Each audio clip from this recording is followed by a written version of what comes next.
Saúde pública no Brasil, tema do Além da Notícia desta noite. Que bom que você está aí do outro lado. Nós estamos aqui tratando da questão, já falamos aqui sobre o gravíssimo problema de gestão que temos em nosso país, a corrupção que é motivada pela política que é praticada hoje também.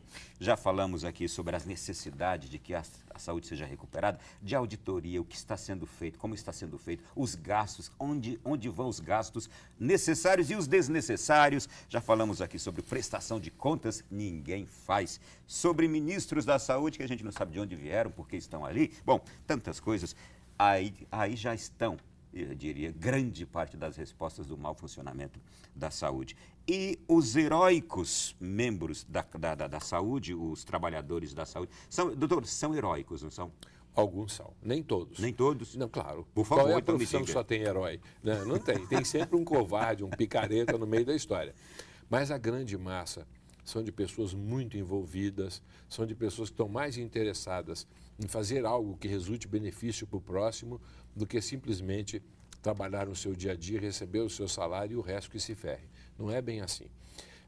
Infelizmente, e é assim mesmo, não tem outra forma, um médico às vezes salva milhares de vidas. O dia que ele perde uma, é noticiado que ele deixou morrer. Sem que as pessoas entendam que a vida e a morte não estão na mão do médico. Estão na mão de um ser superior para quem acredita, ou estão na mão da natureza para quem acha que a natureza é o ser superior, ou bota na mão de quem quiser, mas não está na mão do médico. O médico, via de regra, faz o melhor que ele pode. E médico tem limitações, enfermeiros têm limitações, auxiliares de enfermagem erram. Nem todo dia você acorda com aquela cabeça maravilhosa, se já salvarei o mundo hoje, né? De Dom Quixote. Não tem essa história. Então, eu particularmente nem sou a pessoa mais adequada para falar disso, porque eu nunca trabalhei no serviço público, eu nunca estive dentro de um hospital há muito tempo.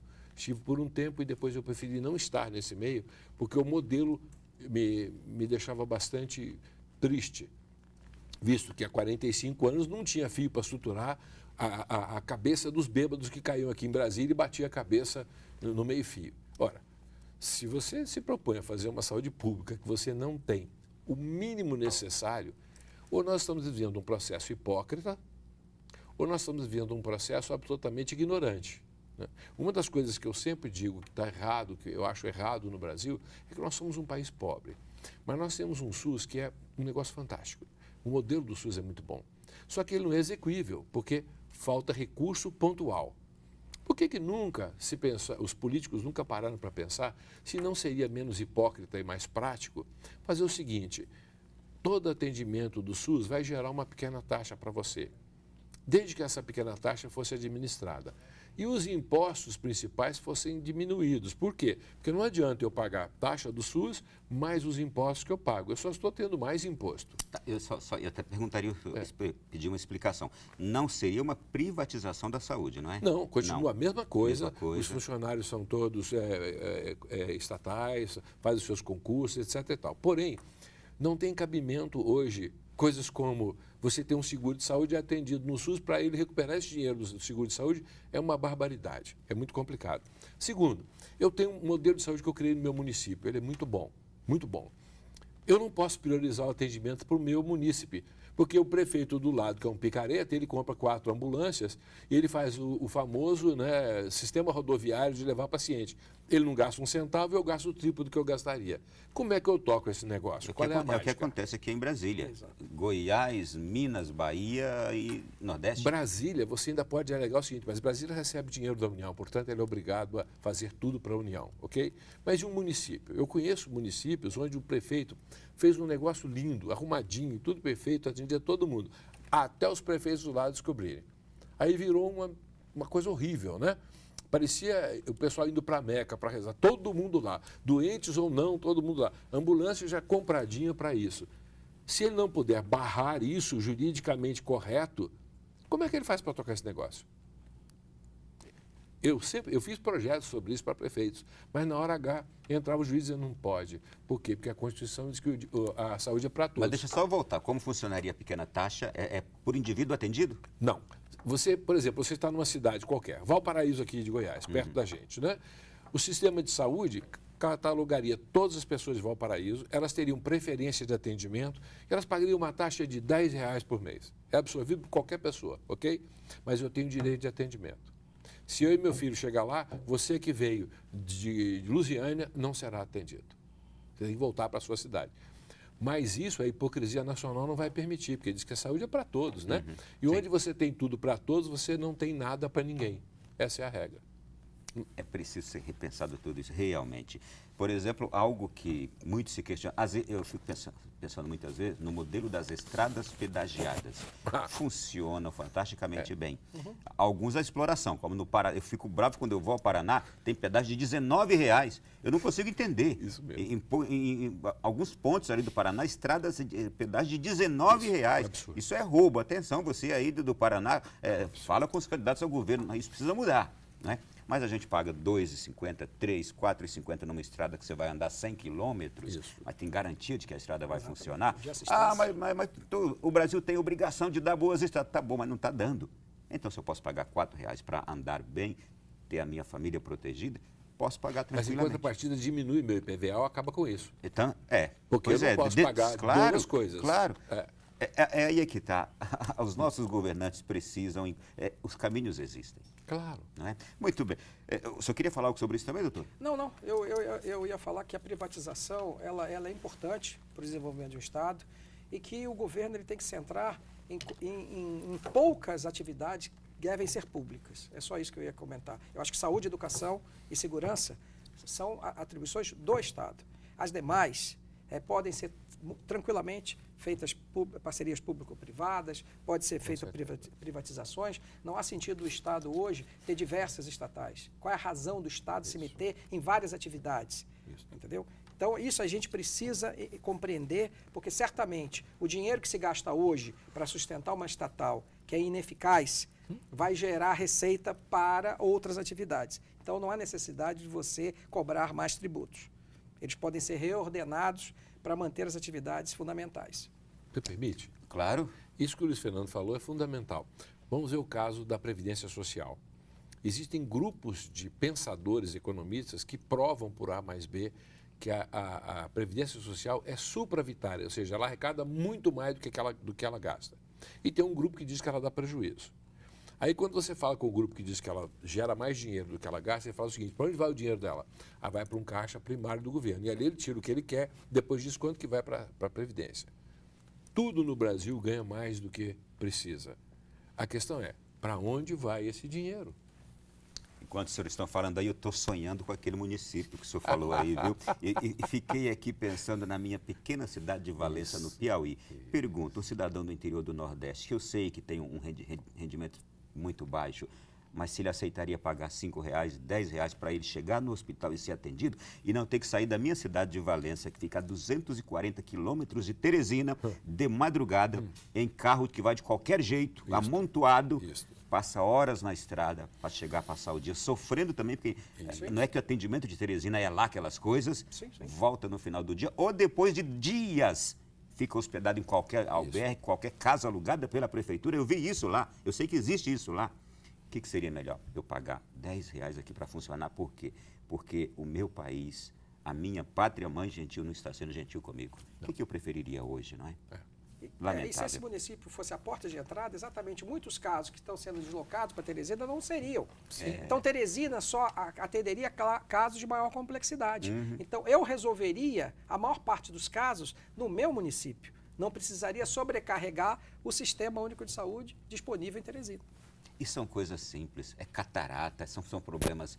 Exato, atendimento de ambulatório. Atendimento de ambulatório. Uma diarreia, que se não é pequenas tratada cirurgias. Na sua cidade, quando chegar lá em Teresina, o paciente já está desidratado, já com comprometimento de saúde. E se tivesse feito um atendimento simples lá na sua cidade, mas que necessita de um pouquinho de dinheiro, precisa de uma hidratação correta, precisa de uma farmácia que pode doar aquele medicamento que o governo já mandou, mas não tem nada disso, porque o seu município está a zero.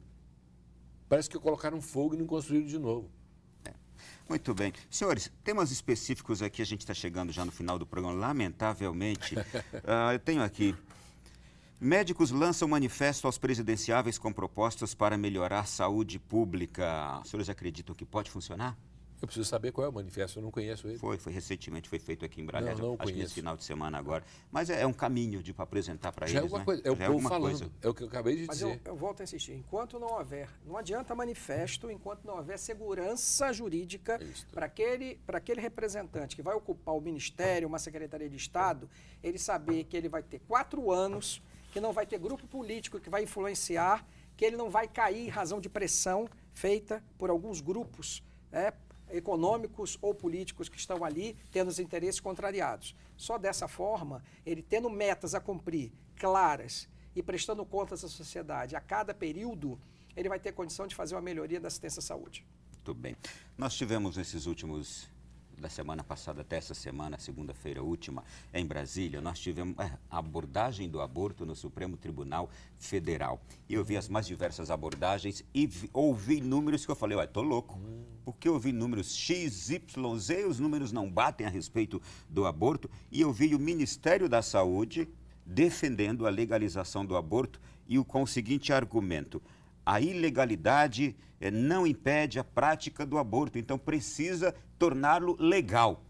Aí eu que sou um pouquinho ignorante fiquei pensando, mas a ilegalidade não impede também a prática do assassinato. Então vamos tornar legal os assassinatos. Quem matou não precisa mais ser preso. Não, mas é isso que eu ia falar com você. Então, se partir desse pressuposto, aliás, essa lógica é uma lógica completamente louca. Louca. Né? Porque Louca. se eu partir dizer que a coisa ilegal leva ao indivíduo a fazer, e por conta disso ele tem um risco de saúde, então eu vou ter que legalizar todas as drogas, eu vou ter que legalizar todos os ilícitos penais hoje. E é isso que estão propondo. Nós vamos fazer. O absurdo está aí. Existe essa discussão hoje na nossa sociedade que é o melhor caminho, ao invés de eu tentar combater, orientar e educar as pessoas, deixa do jeito que está, então vamos liberar, porque aí a gente consegue resolver, e pelo menos em parte, o problema. Não é essa a verdade. Essa questão da legalização das drogas, exemplo clássico, ocorre, por exemplo, na Holanda. Né? Pessoas que vão a Amsterdã, naquelas zonas onde as drogas são liberadas, relatam casos de pessoas simplesmente abandonadas, sujeira, tá? Pessoas que andam como zumbis no meio da rua. Então vamos falar aqui escancarado, pessoas cagadas. Exatamente. Cheias de uma coisa horrível de então, se ver. Assim, o ser humano passa por isso. O que eu vejo é o seguinte, eu vejo uma irresponsabilidade, uma inconsequência das pessoas quando defendem a questão da descriminalização do aborto. Por que isso? Porque nós temos que ter ações efetivas com os nossos jovens, mostrando a eles, independentemente da camada social, tá? Mostrando a eles que eles vão ter apoio, vão ter recursos, inclusive contraceptivos, mas também vão ter apoio se tiverem uma gravidez indesejada. Porque as pessoas bem assistidas, sabendo que vão ter aquela criança em locais adequados, não serão humilhadas, não serão tratadas com desdenho pela sociedade, certamente vão repensar a posição que elas têm hoje. É muito fácil você gerar uma pessoa e descartar essa pessoa. Essa questão, nós estamos tratando de responsabilidade social. Então, eu sou... E em nenhum momento se trata disso, da responsabilidade social do indivíduo. Eu sou terminantemente contra o aborto, não porque as mulheres que não têm acesso à saúde vão sair prejudicadas. Não! Nós vamos dar acesso a essas pessoas à informação, vamos apoiá-las, tá? Se elas se sentem abandonadas, vamos apoiar essas pessoas. Vamos criar entidades e vamos fomentar essas entidades para que assistam essas pessoas. O senhor sabe que o representante da CNBB, que foi a primeira pessoa a falar na segunda-feira pela manhã, o Dom Ricardo Roeperes, ele até disse assim, ministra Rosa Weber, por favor, antes de tomar qualquer decisão, visite as casas pró-vidas da Igreja Católica, das igrejas evangélicas, a senhora vê como nós tratamos as mulheres que iriam abortar, as mulheres que já abortaram, porque a gente acolhe também as que abortaram e chegaram lá com problemas, as crianças que não foram abortadas, visite as nossas casas para a senhora ver o trabalho que a gente faz. E dou outro exemplo. Ela falou, e isso deveria ser feito pelo governo. E quantos casais querem adotar crianças? Tá? Querem buscar crianças? Então, esse trabalho eu tenho absoluta consciência de que a pessoa que, num primeiro momento, se arrependeu, foi abandonada pelo seu parceiro, porque isso existe muito, a questão da falta de responsabilidade, né, de ambos. Aí nós estamos falando que uma criança é gerada pela ação de ambos, né, homem e mulher. Então, ao longo do tempo, ela acaba se arrependendo, a maioria acaba se arrependendo e não quer doar. Tá? Mas ela tem a segurança de que se ela precisar doar, ela vai ter alguém que a acolha, que dê a ela suporte psicológico para que ela enfrente essa situação ao longo desses 10 meses de gestação. Doutor Alexandre, por favor, como médico também, o que o senhor pensa? Fique muito à vontade para expressar seu pensamento. Claro, eu tenho duas posições. Uma como ser humano e outra como médico. Como ser humano, eu sou totalmente contra o aborto, porque no momento em que o óvulo é fecundado, você tem vida. E nesse momento você já tem consciência. Eu, como médico homeopata, eu trabalho com outro modelo de raciocínio sobre o ser humano. E a minha experiência no dia a dia, eu sou médico de família, eu cuido de famílias inteiras há anos, né? O que eu vi é que toda criança que sofreu qualquer tipo de abominação ou de recusa da sua mãe, quando, no primeiro momento da gravidez, ela me traz uma série de problemas que eu tenho que tratar baseado nisso. Por outro lado, eu vi também que as minhas pacientes que por algum motivo tiveram que abortar nunca se recuperaram dessa perda, desse sentimento de que ela foi contra o próprio filho. Resolveu o problema dela, de qual era o problema dela? Fiquei livre disso, não vou ter que criar, a sociedade não vai me perseguir, piriri, patati, pototó. Mas, em compensação, ela passa uma vida gemendo dentro dela por essa morte. Como médico, então, eu sou contra. Nunca fiz um aborto, nunca participei de um, e nunca aceitei conversar sobre isso do ponto de vista de legalidade, etc. Por outro lado, eu tenho um problema que eu tenho que resolver como médico, que eu não sei resolver, vamos deixar bem claro. Quando eu trabalhava no hospital, quantas mulheres eu atendi na ginecologia com útero perfurado por agulhas de crochê, por talo de bambu, por tudo quanto é maluquice que se pudesse imaginar, porque estavam provocando um aborto. Então, além de matarem o feto, quase morriam ou morriam. O que, na minha opinião, resolve isso? Foi o que o Luiz Fernando falou. Nós temos que educar esse pessoal. As pessoas que fazem aborto, elas fazem por absoluto desespero. Ninguém faz aborto porque eu preciso tirar essa criança e daqui a pouco eu vou tomar uma cerveja ali com o meu namorado. Esquece isso. O problema que existe é o seguinte: a pobre da mulher é o elemento frágil nessa estrutura. O sujeito vai lá, convence aquela coitada, ou ela convence ele, porque também os dois não são santos, né? A fazer alguma coisa. Nós temos hoje camisinha, nós temos hoje dormir em quarto separado, nós temos hoje enfaixar as pernas da mulher, qualquer coisa, mas você não pode ter um filho porque você não se protegeu. Mas se você o teve, se você ficou grávida, você tem que pensar muito bem essa hipótese de fazer um aborto. Porque, independente dos aspectos morais, éticos e religiosos, que são perfeitamente questionáveis por quem quiser, você tem um aspecto humano. Você está matando alguém. Isso é um assassinato. E quem faz o aborto é um assassino pior ainda. E médico que faz aborto, para mim, ele não fez a medicina. Ele fez um curso técnico de médico, mas ele não entende de medicina, não. Eu vou lançar um questionamento aqui, se você me permite. Toda a sociedade hoje tem uma política do Ministério da Saúde no sentido de evitar que a pessoa se contamine com HIV. Isso. Mas as pessoas que se contaminam com HIV não são assistidas por esse mesmo Ministério da Saúde durante anos? Sim. Por que não fazemos o mesmo em relação a essas pessoas que geram crianças indesejadas? E a custo altíssimo. Por que o Estado, ao invés de estar propagandeando o aborto como o melhor caminho, por que esse Estado não acolhe essas pessoas para que elas tenham condição de serem assistidas ao longo da sua vida e fazer com que aquelas crianças permaneçam com seus pais ou, em caso de impossibilidade, sejam doadas? É a mesma situação. Então, eu vou condenar um paciente aidético à morte porque ele teve condição de evitar a doença e se contaminou?